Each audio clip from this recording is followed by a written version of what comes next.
Good morning. Welcome to Zen Glob, the podcast, music and meditation. I'm thinking of rebranding just a little bit. I usually start with music, poetry, and psychogeography, but I realize nobody really knows or cares about the psychogeography part. And what I'm most interested in talking about is that overlay of meditation practice and creativity, whether it's music or poetry. So, just talking out loud right now. Let me know if you have any thoughts. Drop a note, zenglob@gmail.com, or go to the website zenglob.net and subscribe. These episodes come out Tuesdays and Thursdays. All right. So with that out of the way, I'm still thinking a lot about the head-tailed cat image that Alan Watts put forward as a useful analog for non-duality. Talked about it a bit last week, and it's really stayed with me because it's a really good articulation of what non-duality means, I think, or at least it's a definition of non-duality that has resonated with me recently. So we have two opposites in this case, a head and a tail on a cat, and there's a way in which you can see the head and not the tail, and then you can see the tail and not the head, and you might even think that the tail is caused by the head, when in fact it is two aspects of the same cat, the head-tailed cat. And he uses the formulation head-tailed cat to get across the idea that they are both necessary attributes, actions, components of the singular cat. They aren't opposites. There is not a head and a tail, and then the non-dual view is to see that head and tail are the same thing. So with non-duality, the separation between, let's say, phenomena and experience, my experience of that phenomena,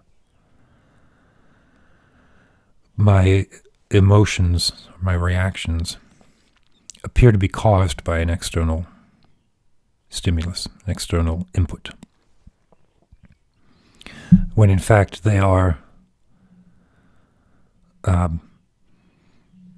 cause emotion, stimulus emotion. It's two parts of the same object.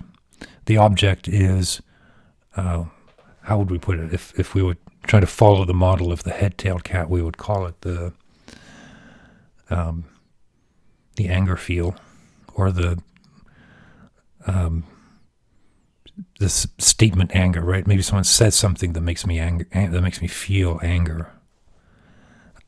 The words that we use suggest that the statement occurs. There's some passage of information between the external world and my nervous system, and then I react with anger.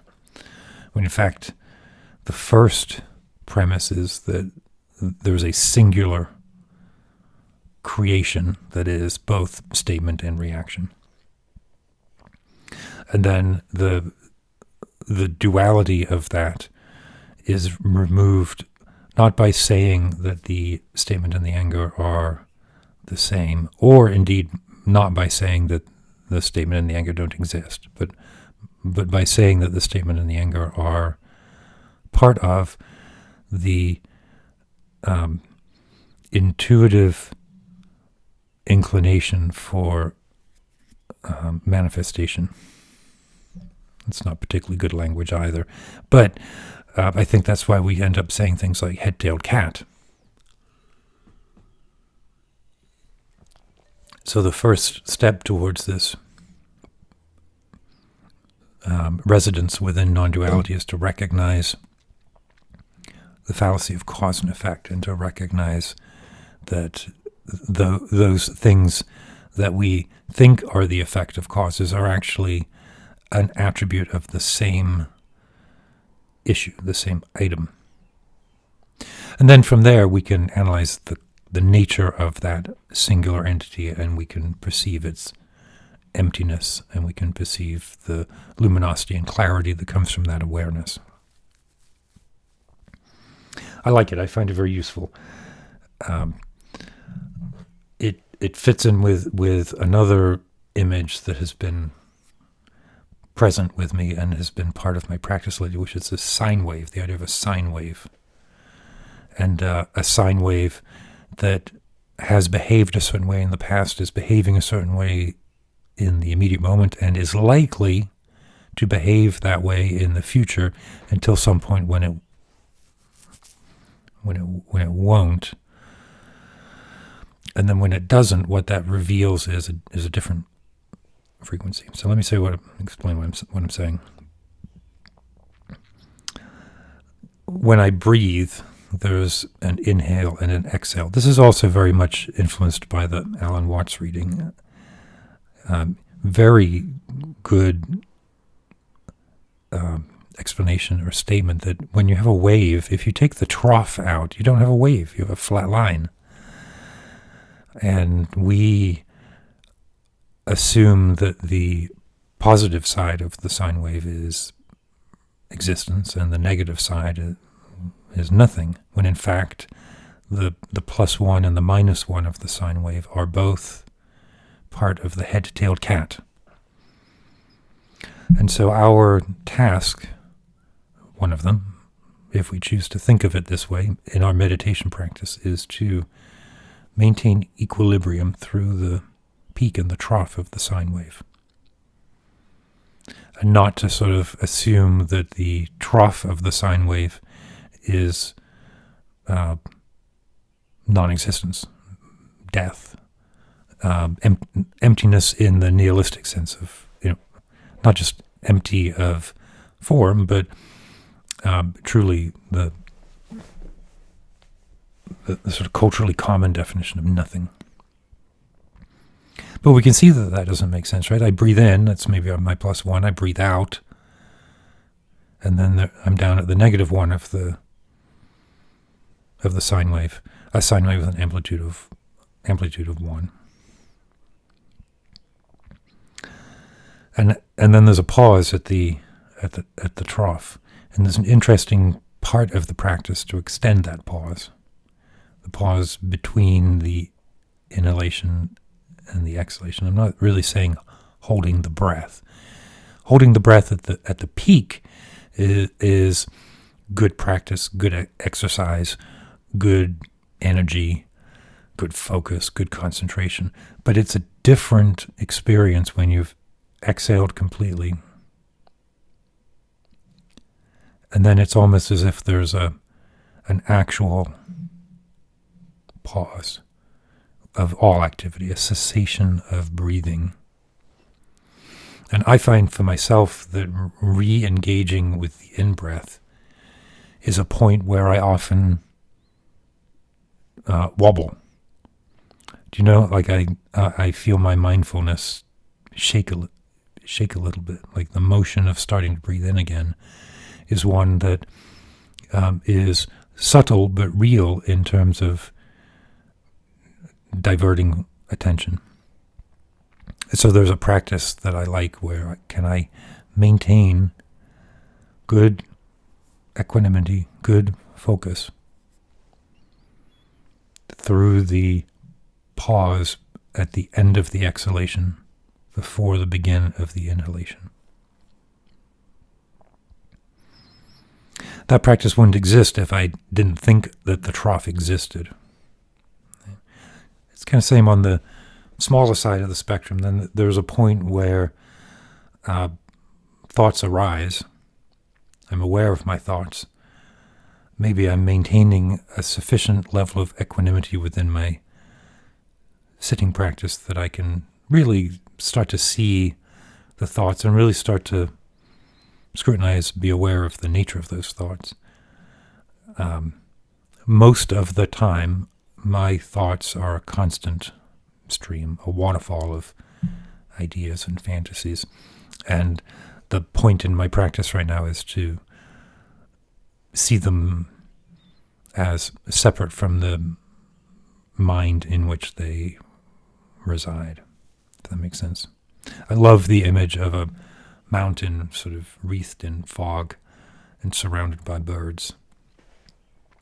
And my seated pose is the mountain, and the thoughts are the birds and the clouds. They're not going anywhere, but they are separate from the mountain. But there are moments where there's a temporary reduction in the quantity of birds and fog, and I can see individual birds. And then there's times when there may not be a bird at all. And that's also a point to...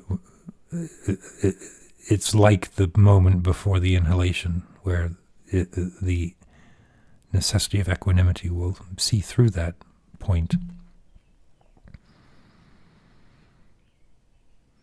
And then another thought arises, and hopefully doesn't push the mindfulness off kilter completely. So we have the thoughts, and then we have the sine wave of the breath. We have the sine wave of waking and sleeping. I'm very much thinking about this right now because the practice of maintaining equanimity, awareness, lucidity is the word that we use in Western psychology. Lucidity through the dream state is something I'm trying to bring into my practice now. I've tried dream yoga, the Tibetan practices of dream yoga before, quite a while ago, with no success. I mean, definitely an increase in the clarity of my dreams and in my recall of the dreams, and that's great. Useful to observe in retrospect the content of the dream, but I've never had any success in waking within the dream or recognizing that I'm dreaming during the dream. And that's entirely because my natural state of equanimity hasn't been sufficient. But I'm feeling right now that this is an exercise that I am ready to take on, but also that I need to take on, because the confidence of mastering equanimity through the sleep state is, I think, a real step. Like, I'm asking myself the question: if I prove myself capable of maintaining consciousness through the transition from wake to sleep on a daily basis, I am at least able to comprehend the ideas of maintaining consciousness in the transition from consciousness to death. And this is a great exploration, right? This is a great question. This is a large hypothesis that demands to be tested. And so I am approaching a lot of my practice right now with that view. Here is a question framed for me right now by that Alan Watts book, but it's testable. Anyway, good for today. Check back in with you on Tuesday of next week. Again, like, subscribe, and definitely send a question if you have any comments, criticisms, and the like, zenglop@gmail.com.